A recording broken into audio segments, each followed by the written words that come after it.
हमारे चैनल के तमाम दर्शकों का तहे दिल से धन्यवाद। आज रवि रंजन जी से जानना चाहेंगे कि जहां कार्यपालिका और न्यायपालिका दोनों आमने सामने है, मणिपुर ना वहां राज्य सरकार के हाथों में सिस्टम बचा है, शासन बचा है, ना केंद्र उसको संभाल पा रही है। कि अभी मध्य प्रदेश में रवि रंजन जी कोरोना काल तो नहीं है, परंतु ऐसा कौन सा वायरस फैला हुआ है कि वहाँ के भारतीय जनता पार्टी के संगठन को कार्यकर्ता नहीं मिल रहा है जिसे पार्टी टिकट दे और चुनाव लड़ाए।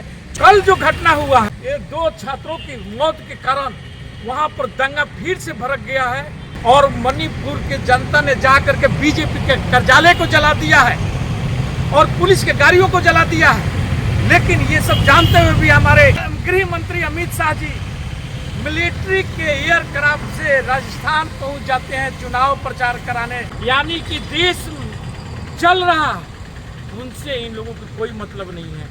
मोदी जी जो देश के प्रधानमंत्री हैं वे गुजरात दौरे पर रहते हैं।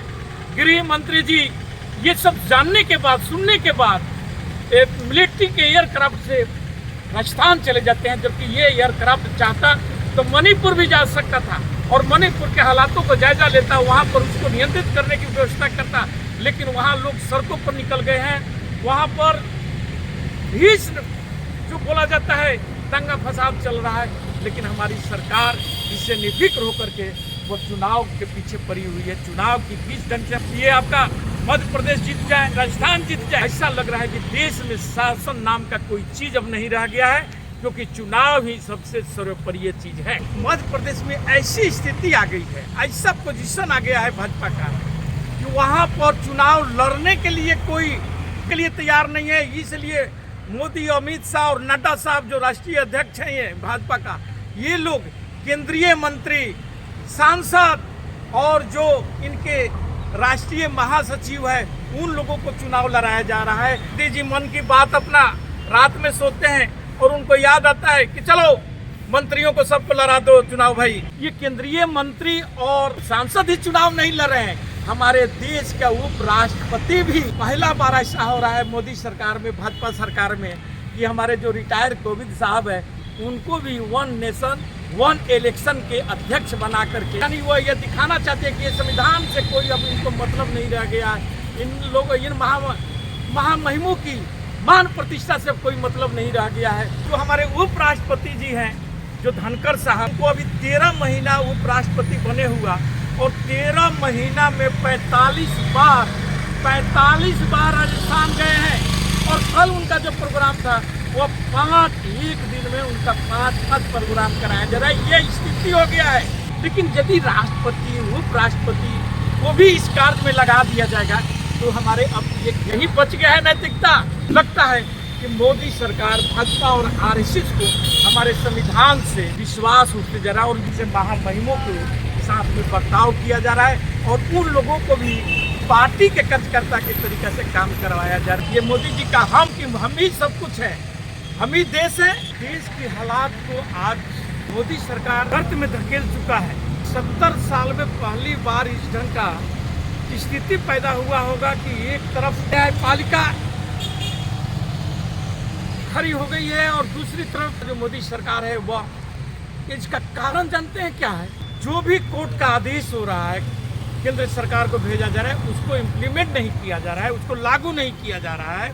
और ऐसे 70 केसों में सुप्रीम कोर्ट का आदेश आया है जिसको मोदी सरकार मुश्किल से उसमें से 7 या 8 मामले को इम्प्लीमेंट किया है, बाकी को बंद बस्ते में डाल करके रख दिया गया है। और इसके लिए बार बार, कल ही एक ऐसा मामला आया था जो कि जस्टिस पॉल जो सुप्रीम कोर्ट में हमारे चीफ जस्टिस के नीचे, उन्होंने एक सॉलिसिटर को इस तरीके से बोले हैं कि यदि आप लोग ये यदि को नहीं देना चाहते हैं तो हमें आगे आकर के करना होगा और हमें अपनी फैसला देना पड़ेगा। हमारे 40 जजों का कोलोजियम से नियुक्ति के लिए भेजा गया है केंद्र सरकार के पास में और केंद्र सरकार उसको नियुक्त नहीं करी है। उसमें से 3-4 जज ऐसे हैं जो रिटायर भी कर गए। चीज ये हुआ था जून में ही चीफ जस्टिस के द्वारा ये हुआ था कि मणिपुर में जो दिल्ली का चीफ जस्टिस है उनके नीचे का जो जज है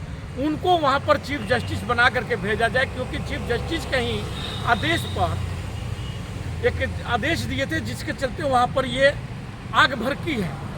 और केंद्र सरकार अपने मनमानी में, क्योंकि उनको तो वह जज चाहिए जो इनके बातों को मान सके, इनके ये जो चीज़ चाहते हैं वे कर सके, ऐसे जज ये चाहते हैं। अब न्याय प्रिय नहीं होना चाहिए, धर्म के आधारित जो जज हो वैसे जज ये लोगों का मानसिकता है कि वैसे जज हमारे देश में हो। आज वही सी का कारण है कि जो मणिपुर में जो कांड हुआ है, आप सुने होंगे कि 23 तारीख को वहाँ पर इंटरनेट सेवा बहाल किया गया था। ये 23 सितंबर जो आने वाला, ये अभी बीता है 23 सितंबर, जबकि मोदी साहब हमारे लाल किला के प्राचीर से 15 अगस्त को ही बोले थे कि मणिपुर की स्थितियाँ समान हो रही है।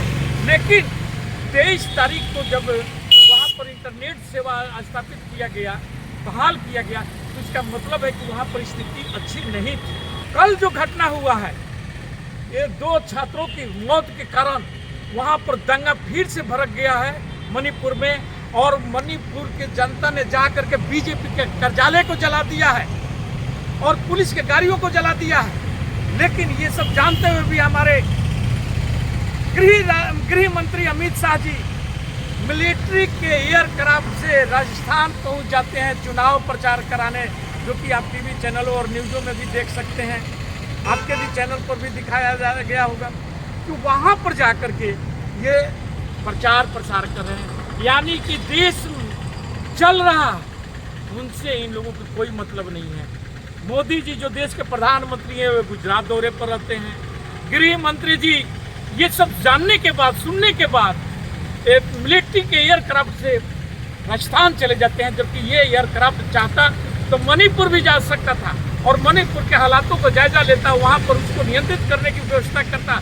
लेकिन वहाँ लोग सड़कों पर निकल गए हैं, वहाँ पर भी जो बोला जाता है दंगा फसाद चल रहा है। लेकिन हमारी सरकार इससे निर्भीक होकर के वो चुनाव के पीछे पड़ी हुई है। चुनाव की 20 घंटे से हम गुजरात, ये आपका मध्य प्रदेश जीत जाए, राजस्थान जीत जाए, सभाओं में 80% कुर्सियां खाली रह रही है और भारतीय जनता पार्टी का प्रदेश नेतृत्व अपना पीठ अपने ठोकने का काम कर रहा है।